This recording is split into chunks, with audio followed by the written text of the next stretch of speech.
The steering wheel felt cold under my palms as I pulled into our driveway that Tuesday afternoon. After 22 years of marriage, I knew Diana's schedule better than my own. She should have been at her book club until 6, giving me time to surprise her with dinner from that Italian place she loved. The accident had changed so much between us, but I was determined to fight for what we had.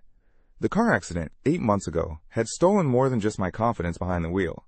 The mild concussion left me with headaches that lasted weeks, but worse was what it took from our bedroom. Erectile dysfunction. 2 words that made me feel less than a man every time I thought them. Diana had been patient at first, understanding even. But I could see the frustration building in her eyes, the way she'd turn away when I reached for her, the excuses that became more frequent. "I'm trying, Di," I'd whispered to her just last week. "The doctor says it might resolve itself with time." "It's been 8 months, Martin," she'd replied, her voice flat. 8 months. But today felt different. Today, I had hope. The new medication Dr. Patterson prescribed was showing promise, and I wanted to celebrate with my wife, to show her we could work through this together. I used my key quietly, planning to surprise her. The house felt different the moment I stepped inside, charged with an energy that made my skin crawl. Muffled sounds drifted from upstairs, sounds that made my blood freeze in my veins.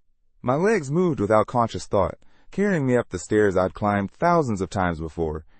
Each step felt like walking through quicksand. The sounds grew clearer. Diana's voice, breathless and urgent in a way I hadn't heard in months. My wife. My Diana.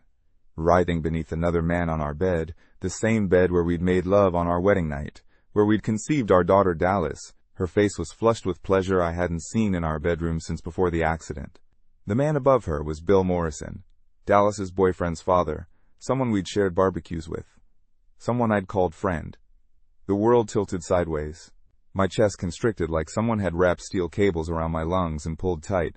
The walls seemed to breathe, closing in while my vision tunneled to that single, devastating image burned into my retinas. I must have made a sound, a gasp, a whimper, something primal and wounded, because Diana's eyes snapped open and met mine over Bill's shoulder. For a heartbeat, time stopped. Her pupils dilated with shock, but there was no shame in her expression, no remorse, just annoyance at being interrupted. "Martin?" Her voice was steady, almost casual. Bill scrambled off her, grabbing for his clothes, but Diana didn't move to cover herself. She lay there, naked and unashamed, looking at me like I was the intruder in my own home. What the hell is this?" The words scraped from my throat like broken glass. "What does it look like?" She sat up slowly, deliberately. "I'm getting what I need." The casualness of her response hit me harder than any screaming match could have. This wasn't a moment of weakness, a mistake born of frustration. This was calculated, planned. She'd invited this man into our home, into our bed, with the same methodical precision she used to organize her book club meetings. Diana, I couldn't form complete thoughts, couldn't process what I was seeing. "Come back in an hour." Like I was a delivery man, she was rescheduling, like I was an inconvenience in my own life. Bill was dressed now, edging toward the door with his head down. "Diana, maybe we should." "No," she cut him off, her eyes never leaving mine. "Martin understands." "Don't you, Martin?" I understood nothing. The man I'd been, confident, capable, the provider and protector of this family, crumbled like sand. In his place stood someone I didn't recognize. Hollow, betrayed, less than nothing. I don't remember leaving the house that day. I don't remember driving, or where I went, or how long I sat in my car in some anonymous parking lot, staring at nothing, while my world collapsed around me. It built slowly at first, a hot coal in my chest that grew and spread until it consumed everything. Not just anger at Diana's betrayal, but fury at my own powerlessness. The accident had taken my manhood, and now she was grinding what was left into dust. When I finally returned home that evening, Dallas was there with her boyfriend Jake, Bill's son. The irony wasn't lost on me that the kids were probably upstairs in Dallas's room, while their parents had been screwing in mine just hours before. Diana acted like nothing had happened. She served dinner with the same efficient grace she'd shown for 2 decades, made small talk about Dallas's college applications, asked about my day at the office. The normalcy was more disturbing than any confession would have been. "Dad, you okay?" Dallas asked, her 16-year-old face creased with concern. "You look pale." She turned then, and I saw no guilt in her expression, only defiance. What about it? What about it? My voice cracked. Diana, you're my wife. We took vows. Vows that included, in sickness and in health, she interrupted. But what about when the sickness makes you unable to be a husband? The words hit like physical blows. I'm getting better. The new medication. It's been 8 months, Martin. 8 months of nothing. I'm 42 years old. I'm not dead. She flinched at the profanity, but didn't back down. I decided to find someone who could give me what you can't. And Bill Morrison was your first choice? The father of our daughter's boyfriend? Bill understands me. He appreciates me. Her voice softened, and I realized with horror that she actually had feelings for this man. This wasn't just physical release. She was emotionally invested. Diana, please, we can work through this. Couples therapy. Whatever you need. I don't want to work through this. The words were like a death sentence. I want to feel like a woman again. Bill makes me feel alive. I stared at my wife of 22 years and saw a stranger. The woman who'd nursed me through food poisoning, who'd cried when we lost our first pregnancy, who'd held my hand in the emergency room after the accident, she was gone. In her place stood someone cold and calculating, someone who could destroy our family without apparent remorse. I expect you to be realistic. You haven't been able to touch me in 8 months. Bill has needs too. His wife has been gone for 3 years. This arrangement works for everyone. Keep your voice down. Diana glanced toward the stairs. This is between adults. It has nothing to do with the children. I wanted to scream, to break something, to make her understand the magnitude of what she'd done. Instead, I felt myself deflating like a punctured balloon. The fight drained out of me, leaving only hollow despair. I was already walking away. I couldn't look at her anymore without seeing her underneath Bill Morrison. Couldn't listen to her voice without hearing her justify the destruction of everything we'd built together. Outside, the night air cut through my shirt, but I welcomed the cold. It was the only thing that felt real anymore. The weeks that followed blurred together in a haze of sleepless nights and mechanical days.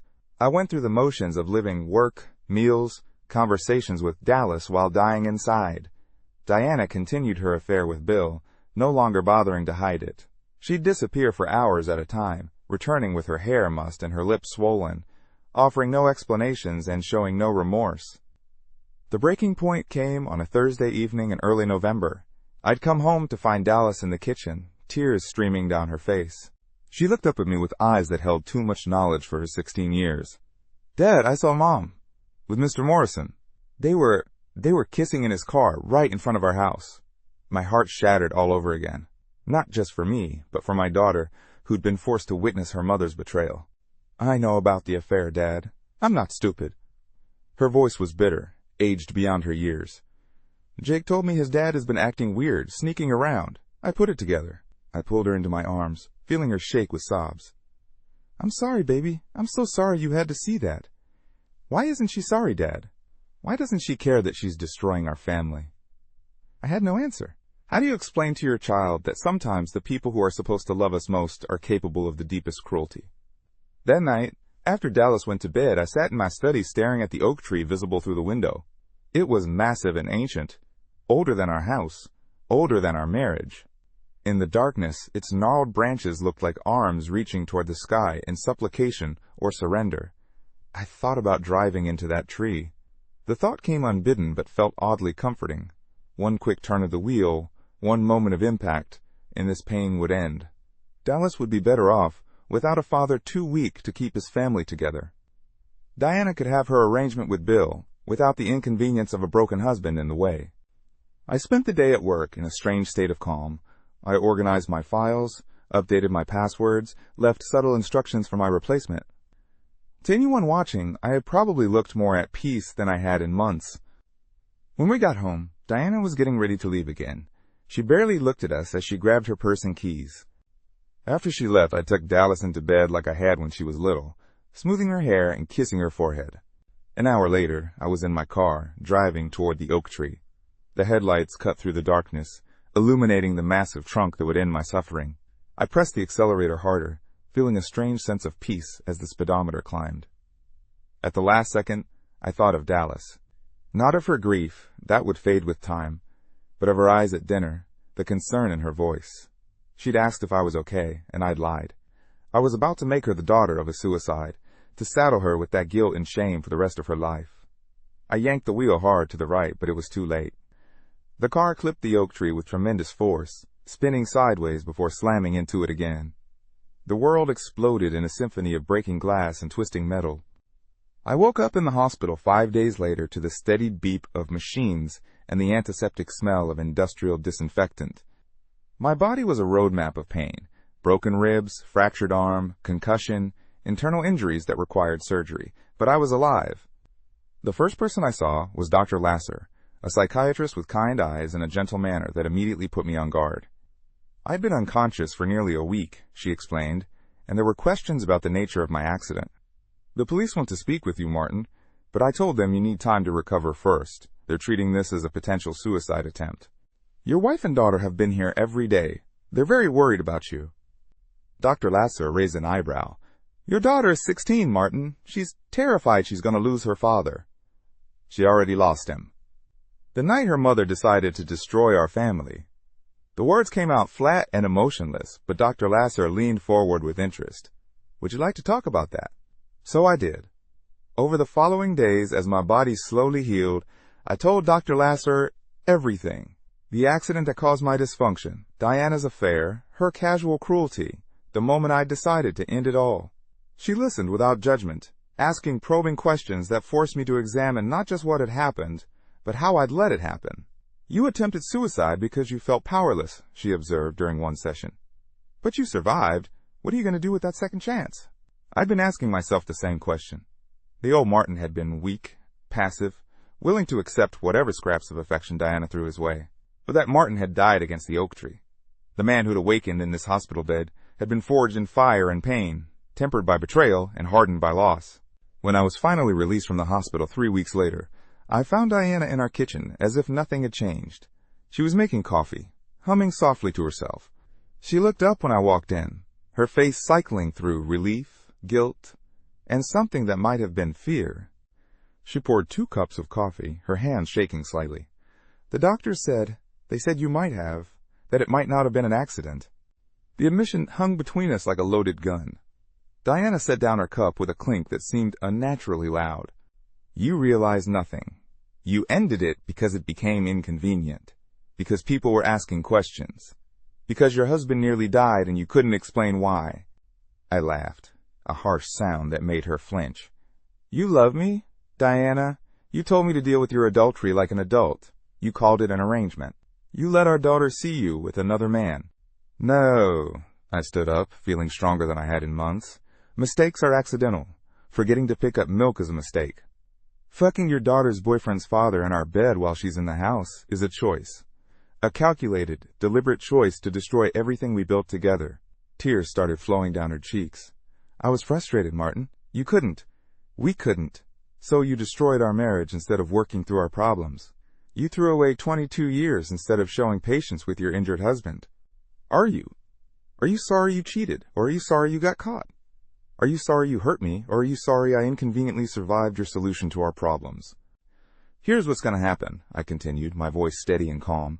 You're going to move out of our bedroom. You're going to end all contact with Bill Morrison. You're going to attend marriage counseling with me. And you're going to earn back the trust you destroyed, assuming that's even possible. Or, I said, watching her face closely, I'm filing for divorce, and unlike you, I won't make the destruction of our family look like an arrangement between reasonable adults. I'll make sure everyone knows exactly what you did and why. Fear flickered in her eyes. In our social circle, adultery still carried stigma, especially when it involved family, friends, and endangered children. Diana's reputation, so carefully cultivated over the years, would be shattered. 2 days later, I came home from my first day back at work to find Diana packing a suitcase. She didn't look up from folding her clothes. Bill called. His ex-wife is visiting his mother in Phoenix for the month. He wants me to go with him. I felt the familiar rage building, but this time it was controlled, purposeful. You're choosing him. She'll understand, eventually. She's almost 17, Martin. She doesn't need us the way she used to. What would you call it? A woman who abandons her family for sex with another woman's husband? Then live it. But not in my house, not on my dime, and not with my daughter watching you make a fool of yourself over a man who'll drop you the moment someone younger comes along. She finished packing in silence, then turned to face me at the bedroom door. This isn't over, Martin. Diana's departure triggered the ugliest year of my life, but also the most transformative. She returned from Phoenix after 2 weeks, but not to reconcile. Bill had apparently grown tired of her neediness and sent her home with empty promises to figure things out. Instead of coming back to her family, she rented an apartment and filed for divorce first, trying to seize the narrative and protect her assets. When I saw riesgo, the legal battle was vicious. Diana painted me as an unstable suicide risk, unfit to have custody of Dallas. She demanded half of everything, including my 401k and the business I'd built from nothing. Her lawyer was a shark who specialized in taking successful men to the cleaners. But I had advantages Diana didn't expect. The psychiatrist sessions with Dr. Lasser had been recorded with my permission, creating a detailed record of Diana's psychological abuse and the circumstances that led to my breakdown. More importantly, I had Dallas. Dassig. My daughter had grown up fast in the months since my accident. She'd watched her mother choose a paramour over her family, had seen Diana prioritize her own desires over everyone else's well-being. When Diana's lawyer tried to use my suicide attempt against me, Dallas asked to speak to the judge privately. I never found out exactly what she said, but after that conversation, Diana's demands for custody were quietly dropped. The divorce was finalized on a gray Tuesday in March, exactly 1 year after I discovered the affair. I paid alimony, less than Diana wanted, more than I thought she deserved, but I kept the house, my business, and most importantly, my daughter. Diana got her freedom, but freedom came with a price. Bill Morrison had moved on to a younger woman within months of their Phoenix trip, leaving Diana alone in her apartment, with nothing but her pride and a reputation in tatters. Our former friends had chosen sides, and most had chosen mine. A woman who could cheat on her husband while he was dealing with medical issues wasn't someone people wanted in their social circle, but the most unexpected change was physical. 6 months after the divorce was final, I realized I'd been experiencing morning erections again. The dysfunction that had supposedly driven Diana to adultery was gone, disappeared as mysteriously as it had arrived. Dr. Patterson couldn't explain it. Sometimes these things resolve on their own, he said with a shrug. Stress, depression, psychological factors, they all play a role. Maybe removing the source of your stress was exactly what you needed. I thought about that a lot. Had my body been responding to the toxicity in my marriage? Had some part of me known, even before I consciously understood, that Diana had already checked out of our relationship? Dallas thrived in the aftermath of the divorce. Without the constant tension between her parents, she flourished academically and socially. She'd broken up with Jake Morrison. The association with his father was too painful, but she was dating a nice boy from her AP history class. She'd been accepted to Northwestern with a partial scholarship, and for the first time in years our dinner conversations were filled with hope instead of dread. I considered the question carefully. I hate what she did, I hate the choices she made, but hating her would be like drinking poison and expecting it to hurt someone else. Maybe, if I meet the right person. Someone who understands that marriage is a partnership, not a convenience. Nearly 2 years after the divorce, I was having drinks with colleagues at a new club downtown when I saw her across the room. Dr. Victoria Lasser, my former psychiatrist, looking stunning in a simple black dress. Our eyes met, and she smiled. Not the professional smile I remembered from our sessions, but something warmer and more personal. We talked for hours. She'd left the hospital 6 months earlier to start her own practice, was dating casually but hadn't found anyone serious. I told her about Dallas's college acceptance, about rebuilding my business, about the quiet satisfaction of a life finally lived on my own terms. I have to ask, she said during a lull in conversation. Professional curiosity. The dysfunction you mentioned during our sessions, has that resolved? I felt heat creep up my neck. Actually, yes, completely. My doctor thinks it was stress-related. That makes sense. The mind-body connection is stronger than most people realize. She looked older than her 44 years, worn down by the consequences of her choices. Bill Morrison was nowhere to be seen. I'd heard through Dallas that he'd married a woman 15 years younger and moved to Florida. Diana's eyes narrowed as she recognized the name. The psychiatrist. How convenient. Is there something you needed, Diana? I kept my voice level, uninterested. I looked at Vicky, who nodded understandingly. I'll get us another round. Diana pulled me toward a quieter corner of the club. Up close, I could see the lines around her eyes, the desperate hunger in her expression. She closed her eyes as if in pain. So it was just me. You couldn't perform with me, but you can with her." "No," I said firmly. "I couldn't perform while living with someone who made me feel worthless. There's a difference." I made a mistake, Martin. The biggest mistake of my life. I threw away everything for nothing. Can't we? Isn't there any way we could try again? I know I hurt you, but we had 22 good years before everything went wrong. I looked at this woman who'd once been everything to me, who'd shared my bed and my dreams and my fears. I felt nothing but pity. Diana, you didn't just hurt me. You destroyed our family for a man who dumped you the moment it became inconvenient. You forced our daughter to choose between her parents. You made me feel so worthless that I tried to kill myself. And through it all, you showed no remorse, no shame, no understanding of the damage you were causing. You were selfish. And I'm not interested in being married to a selfish person. She doesn't know, does she? Your new girlfriend? She doesn't know about your problem. Your dysfunction. Your inability to satisfy a woman. Does she know she's dating damaged goods? I smiled, feeling genuinely amused for the first time in this conversation. Diana, I satisfy her just fine. Multiple times a night, actually. The problem was never with my equipment. It was with my partner. I couldn't even get hard for a woman who was fucking another man in our bed. Funny how that works. I left her standing there and returned to Vicky, who was waiting with our drinks and a concerned expression.